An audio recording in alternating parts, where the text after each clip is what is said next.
Alors, bonjour à tous, je suis Mathias Jovin, je vais vous présenter l'avancée des travaux de thèse qui sont encadrés par Yajin Yan, Emmanuel Trouvé et Bénédicte Fresneau, tous les trois ici présents, sur les mesures de déformation par imagerie satellitaire radar. Et donc nous sommes intéressés en particulier à deux contextes. Un contexte de territoire montagne, où on surveille les instabilités, et un contexte de suivi de grands chantiers, d'impact des grands chantiers, notamment sur le Grand Paris. Donc cette thèse a, comme Cédric, un statut particulier puisqu'elle est cofinancée par une demi-allocation Conseil Salmon-Blanc, ex-APS, et par deux cofinanceurs dits industriels. Ce sont donc les sociétés MIR et Gascon Génie Civil, tous les deux dans le secteur de la topographie de précision, et qui ont décidé d'étendre leur activité de topographie de terrain par du suivi satellitaire, en créant tous les deux un groupement d'intérêt économique qui s'appelle Origami, et pour lequel je fais déjà des prestations. Donc cette thèse a deux types de problématiques, des problématiques à la fois scientifiques et opérationnelles. Les problématiques scientifiques sont d'identifier les potentiels et méthodes des nouvelles données radar Sentinel-1, puisque cette thèse a débuté en 2015, en octobre 2015 plus exactement, avec l'arrivée de Sentinel-1A, lancé en avril 2014, et puis Sentinel-1B, donc une nouvelle constellation de satellites radar, une nouvelle type d'acquisition, une nouvelle donnée, et avec des potentiels et des limites, que nous verrons plus tard. Et également des adaptations qui seront nécessaires sur la méthodologie. Et enfin, des problématiques plutôt opérationnelles, du fait du contexte applicatif, sur comment gérer l'ajout progressif de données, par exemple pour un suivi de chantier, et également comment intégrer des données in situ, donc là ça va être des données des topographes, ou alors les données que nous avons sur les glaciers. Donc ma présentation se fera en plusieurs parties. On fera un rappel, voire tout simplement une présentation de l'imagerie SAR. Puis nous parlons de notre site test qui est Chamonix-Mont-Blanc, avec deux glaciers en particulier. Enfin, nous intéresserons à l'agglomération parisienne. Et s'il nous reste un peu de temps, je vous présenterai les travaux que nous avons effectués sur les points réflecteurs. Donc, en imagerie SAR, il est possible de travailler avec essentiellement deux méthodes pour les mesures de déplacement. Une méthode qui va être basée sur l'utilisation de l'amplitude et une autre sur la phase. Pour l'amplitude, le principe est d'estimer des champs de déplacement entre deux images, une image maître et une image esclave, qui étaient recalées sur des points fixes au préalable, et à l'aide d'une fenêtre, ici ωm centrée sur un pixel J, nous allons extraire cette fenêtre et, avec un voisinage prédéfini, calculer une fonction de similarité. Et pour le maximum de cette fonction va correspondre aux coordonnées du pixel du vecteur de déplacement. Donc ici, vous avez donc les deux fenêtres. Alors là, je vous présente des travaux qui ont été effectués au sein du LISTIC par un ancien doctorant, avec cette méthode sur des données haute résolution. Ici, vous voyez, pour ceux qui reconnaissent, le glacier d'Argentière, alors qui n'est pas complet donc, sur les champs de déplacement. Et ici, vous avez les pics de similarité. Donc cette méthode a ses avantages et ses inconvénients. Je dirais que ses principaux avantages vont être le suivi de surface avec des textures et des structures, ce qu'on peut rencontrer par exemple sur le glacier si vous voulez suivre les crevasses, les séracs par exemple. Là c'est bien un outil bien adapté. Il est possible d'avoir des mesures de déplacement 2D, voire 3D si on travaille sur deux acquisitions ascendantes et descendantes. Et il est possible de suivre des déplacements importants. En revanche, on a une limitation qui vient du fait que la précision dépend de la taille du pixel. Donc, ça avait un intérêt de travailler en image haute résolution avec Sentinel, puisque cette thèse se fait essentiellement avec les données Sentinel. Bon, on a une résolution moyenne, cette application est moins justifiée. Et également l'utilisation de fenêtres larges, ce qui va nous limiter sur les applications, notamment sur des tout petits chantiers ou sur des petits glaciers. C'est pour ça que dans cette thèse, nous allons travailler sur la phase, et donc, qui est donc une quantité complexe, et nous allons travailler sur construire un interférogramme où on travaille sur la cohérence, qui est une mesure de qualité de la donnée, et à l'aide d'un produit hermitien, produire notre interférogramme qui nous permettra ensuite d'avoir une mesure de déplacement. Donc, comment fonctionne l'INSAR, l'interférométrie radar? On a un satellite qui va passer successivement sur une même zone, entre un temps T1 et un temps T2, et nous allons faire la différence de phase entre les deux images, et cette différence va comprendre différentes composantes, une composante de déplacement, une composante orbitale, topographique, atmosphère et du bruit. Donc la première composante orbitale, aujourd'hui on a une très très bonne connaissance des données orbitales, des positions, donc on va pouvoir supprimer cette composante, ou la limiter au maximum. Lorsqu'on regarde, une fois qu'on a supprimé cette composante, et qu'on regarde notre interférogramme, on observe, donc là ici vous avez argentière, beaucoup de franges, donc c'est-à-dire qu'on passe de 0 à 2 pi, et là ces franges correspondent à notre sensibilité au relief, on a un effet stéréoscopique, puisqu'on regarde de deux positions différentes, avec une frange pour sentinelle, ça va dépendre de la position, mais autour de 200 mètres, donc on va avoir besoin d'une connaissance de la topographie locale.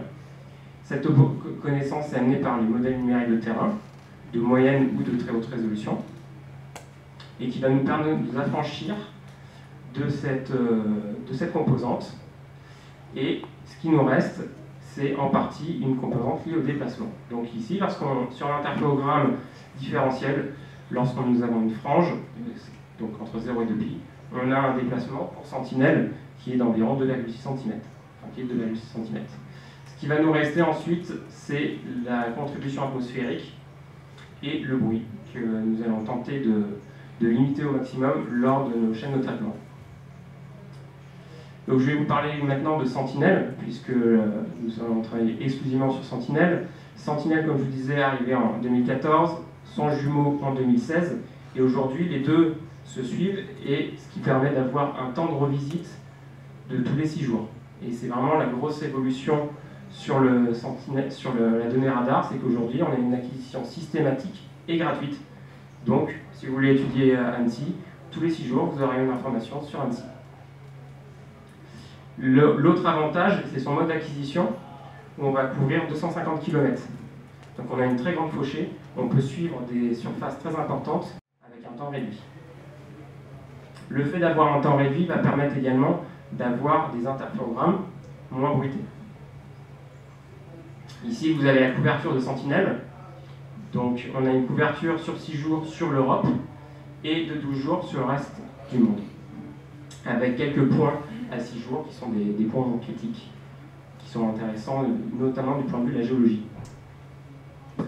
Donc, notre site test, qui est Chamonix-Mont-Blanc, vous voyez ici mer de glace et argentière, qui a été suivi dans de nombreux travaux au labo par des doctorants et autres. Ce qui est intéressant, c'est qu'on a eu de nombreuses acquisitions sur ce site, à la fois en haute résolution et aujourd'hui en haute résolution. On a une couverture qui est très intéressante, donc on peut vraiment travailler dessus. Si vous vous rendez bien compte de la sensibilité au relief des imageries radar.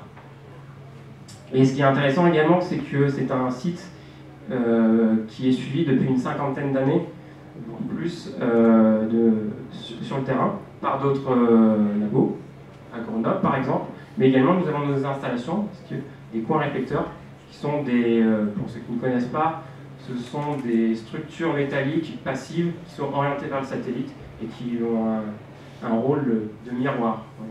On va permettre de concentrer notre signal et d'avoir un suivi plus précis.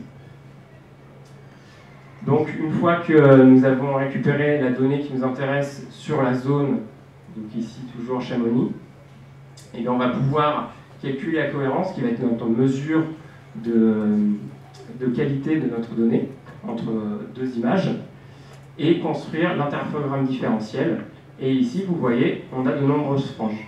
Donc potentiellement, on va pouvoir avoir des mesures de déplacement du glacier ici à 6 jours. C'est nouveau puisque avant l'arrivée de Sentinelle-1B, lorsqu'on était à 12 jours, on n'avait pas de franges, il y avait trop de bruit, il y avait trop de changements sur le glacier. Aujourd'hui, c'est une avancée grâce au satellite qui est très intéressante.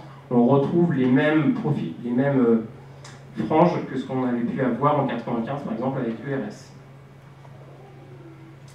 Donc nous sommes intéressés à la cohérence et nous avons calculé la moyenne en fonction par tranche d'altitude sur le glacier d'Argentière, et on s'aperçoit que l'on peut mettre en lien la cohérence avec les chutes de neige. Effectivement, lorsqu'il n'y a pas eu de neige, la surface a peu changé et on peut faire un suivi de déplacement. C'est beaucoup plus compliqué lorsqu'on a un phénomène de perturbation climatique. Et heureusement, ou malheureusement pour les skieurs, il y a eu peu de neige cette année en début d'hiver, donc on a eu des périodes anticycloniques qui sont très intéressantes pour l'INSAR, qui nous a permis d'avoir ici, entre octobre 2016 et avril 2017, 11 couples montrant des franges, donc qui potentiellement nous permettent d'avoir des mesures de déplacement.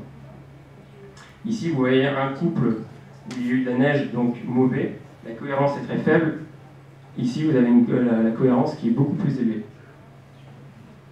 Et ça se revoit également sur l'interférogramme, où on peut distinguer les franges aisément, beaucoup plus bruitées sur l'autre.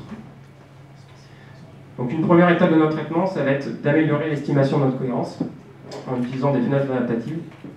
Plutôt que d'une fenêtre 5 par 5 constante, on va utiliser une fenêtre adaptative pour mieux estimer. On aura une fenêtre qui sera plus petite lorsqu'il y a une variabilité importante de la phase et plus grande lorsque la variabilité sera plus faible.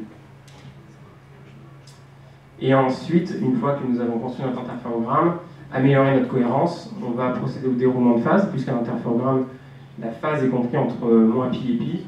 Il va falloir la dérouler pour avoir les constantes à 2 pi près, et ce qui va nous permettre ensuite d'estimer le déplacement.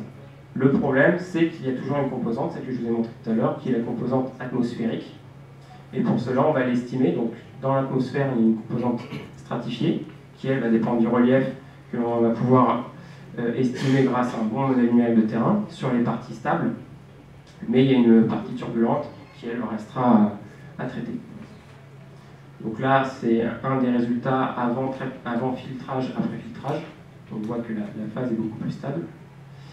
Notre résultat de déroulement, là vous avez la phase qui est comprise entre 0 et 2 pi.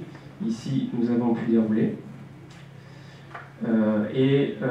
Pour voir ce déroulement, nous avons construit un profil le long d'Argentière. Et donc on voit la variation de la phase avec des zones, ça n'apparaît pas, c'est en gris normalement, donc avec des zones où la cohérence est très faible et donc on a une incertitude qui est élevée sur le déroulement. On va avoir des erreurs qui peuvent être potentiellement importantes et qui s'avèrent se confirmer lorsqu'on va jusqu'aux mesures de déplacement, puisque sur 6 jours, on se retrouve avec une sous-estimation du déplacement. Les résultats qui avaient été amenés par d'autres thèses et les travaux laboratoires ont montré que le déplacement était plus important. Donc en fait, ce problème vient qu'il faudrait rajouter des constantes, notamment ici et ici, pour avoir le déplacement qui serait bon. Et donc pour cela, on va pouvoir utiliser la corrélation d'amplitude, la première méthode que je vous ai montrée tout à l'heure, puisque sur ces zones, ce sont des zones où il y a justement des crevasses, ici et là, où potentiellement la corrélation d'amplitude fonctionnera mieux. Donc on va utiliser cette complémentarité de méthodes pour pouvoir mieux estimer notre vitesse. Donc ça, c'est la poursuite des travaux. Je vais vous montrer également ce que nous faisons sur Paris, où dans le cadre du GIE, nous avons un suivi qui a été demandé sur Haussmann-Salazar avant travaux, et puis il y aura d'importants travaux avec des tunneliers qui vont passer, il y aura battement de nappe, donc des tassements urbains qui vont être importants.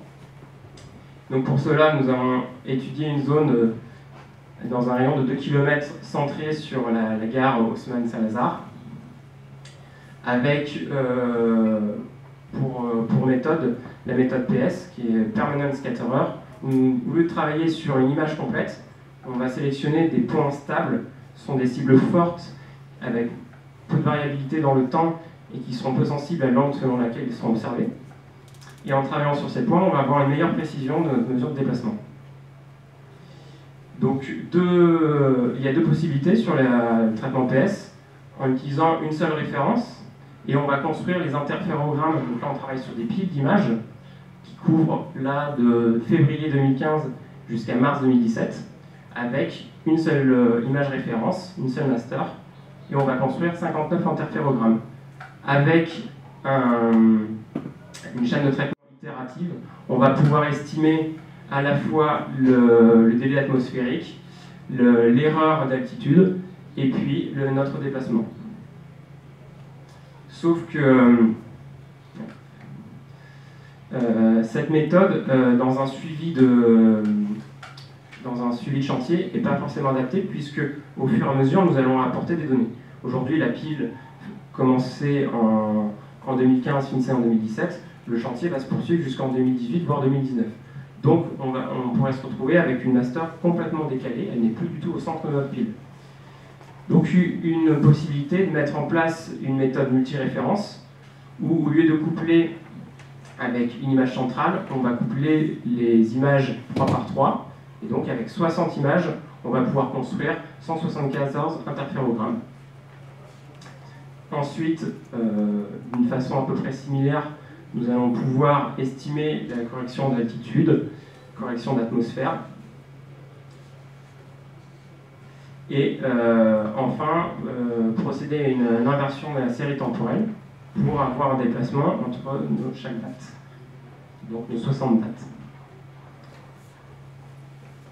Cette méthode, donc ici vous avez Paris, cette méthode nous a permis d'avoir des résultats intéressants. Alors, à premier œil, on voit que tout est stable sur Paris, donc si vous voulez acheter, n'ayez pas trop peur.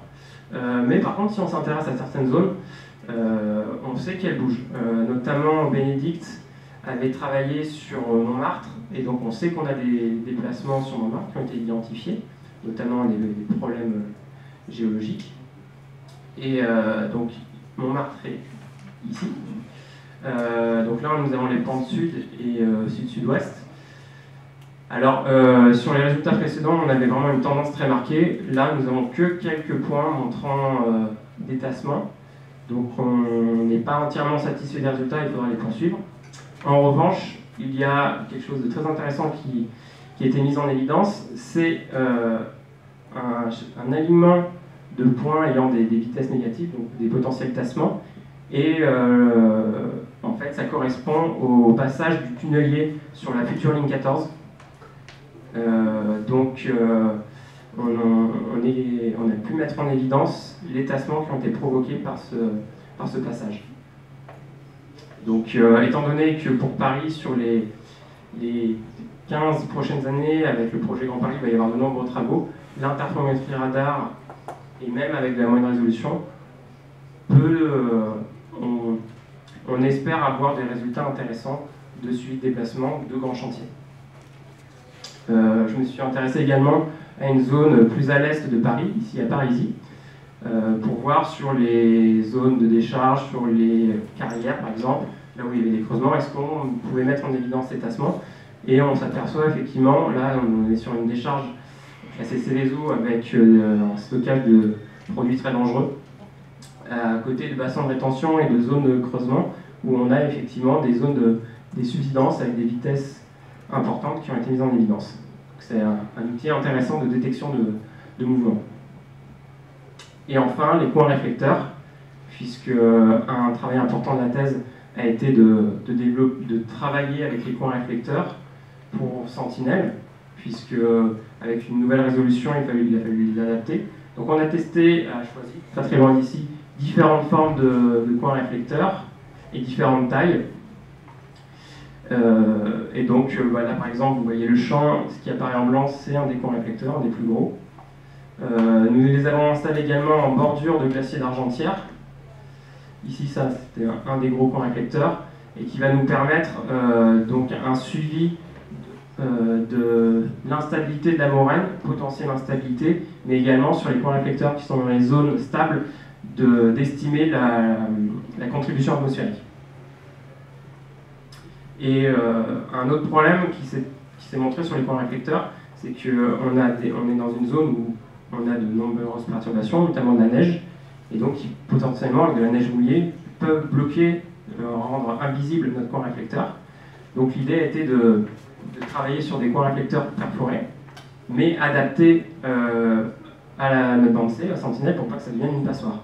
Et donc avec le bon diamètre et le bon espacement, on a pu construire un coin réflecteur avec une grille, testé en chambre anéchoïde, et on s'aperçoit que la surface équivalente radar, donc ça a été bien calculé, puisqu'on a une perte qui est très faible. Donc on va pouvoir installer ces coins réflecteurs sur les zones type argentière, mais également en bordure de chantier, pour avoir un suivi intéressant. Ici vous avez donc un coin réflecteur triangulaire plein, un rectangulaire perforé et un triangulaire perforé, qui sont tous les trois bien visibles.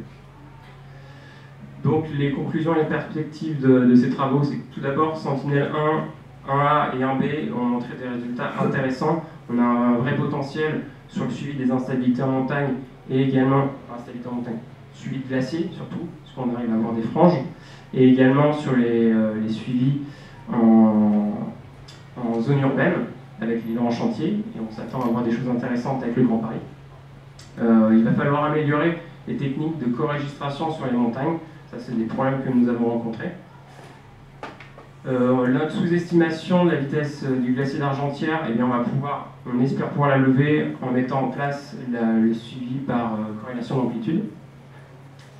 Les travaux sur les coins réflecteurs vont être poursuivis, et notamment sur la moraine d'Argentière. Et enfin, il va falloir utiliser les mesures in situ, puisque l'intérêt de cette thèse, avoir les topographes avec nous, c'est qu'on va pouvoir avoir des données. On a des difficultés pour des problèmes de confidentialité, mais on attend toujours d'avoir ces données pour pouvoir mieux adapter nos paramètres de chaîne de traitement, qui sont multiples, et améliorer l'estimation de la composante atmosphérique. Merci de votre attention.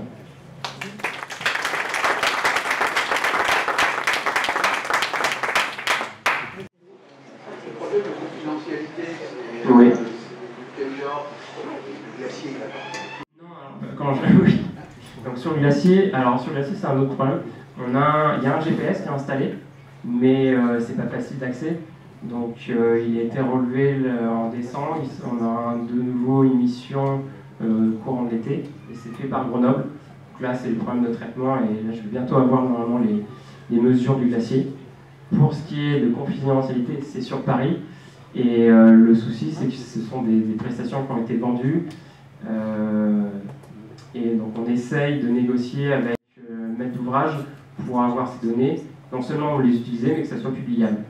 Et en général, ils sont un peu réticents, puisque ça peut montrer que les zones sont en déplacement. Et dans des zones habitées, voilà. Donc c'est en discussion, et ça devrait aboutir.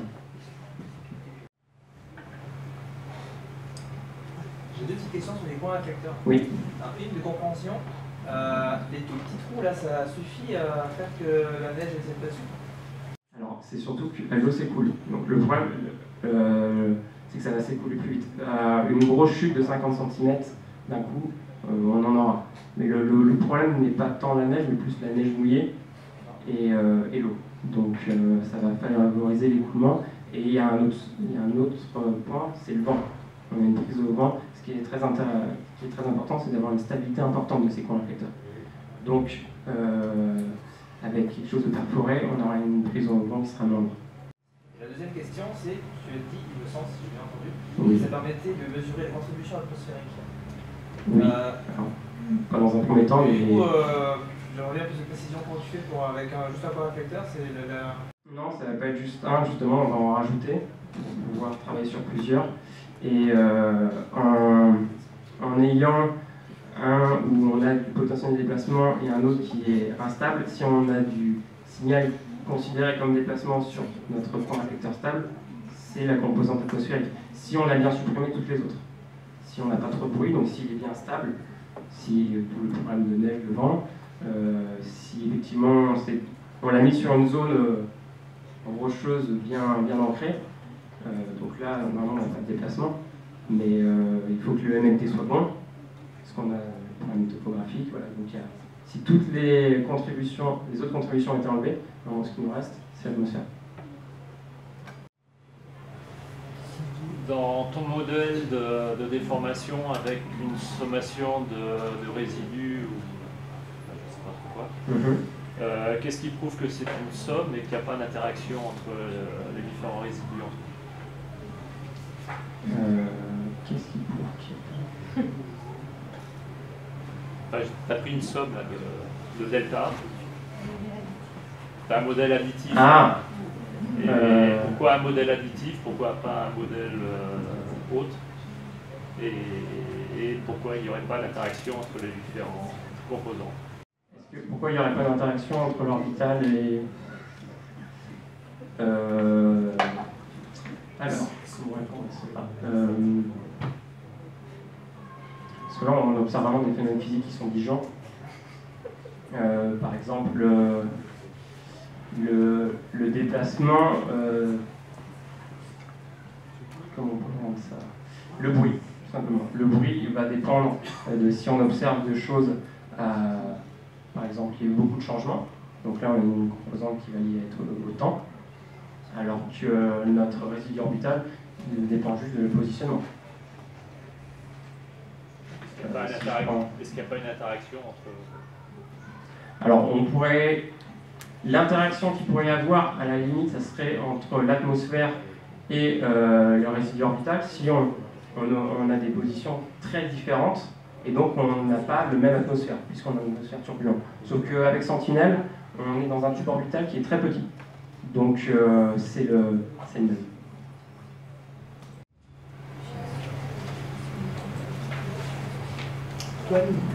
Du coup, sur les glaciers, tu as un déplacement dans les lignes de visée? Oui, on n'a pas été jusque... Tous les déplacements là sont des déplacements dans la ligne de visée du satellite. Ils n'ont pas été interprétés en déplacement 3D. Puisqu'on travaille que sur...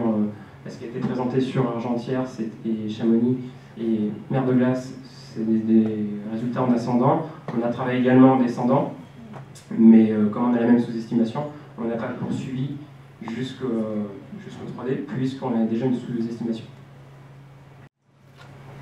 Du coup, par rapport à la différence entre les travaux avant, on est alors en vitesse par jour. Les travaux avant montraient et les mesures GPS du GPS installé sur le glacier, une vitesse d'environ 15 cm par an. Là, on tourne à 2-3.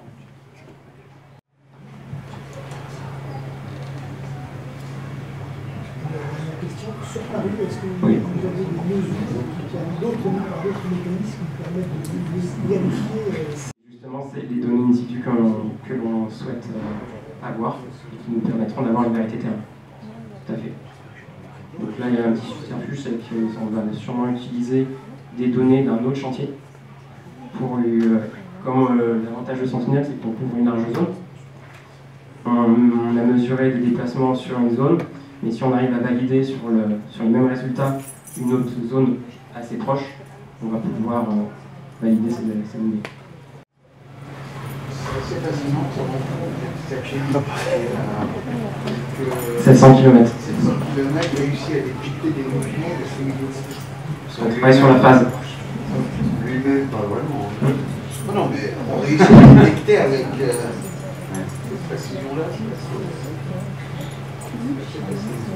Ok, merci.